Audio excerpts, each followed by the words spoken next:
How to download credit report from Experian.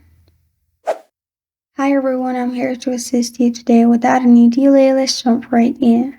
First, open any browser and search Experian.com. In here, on the top right corner of your screen, you'll find Sign In.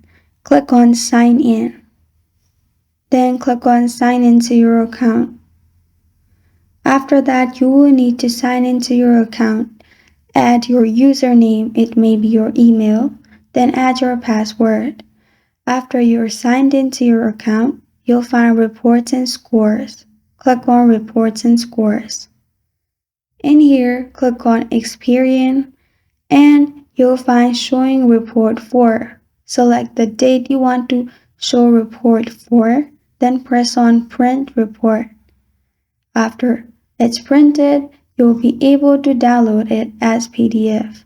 This is how to download credit report for Experian. Thank you for joining me today. If this video helps you out, please leave a like and subscribe for more. Got a question or want to suggest a topic? Comment below. Thank you for watching.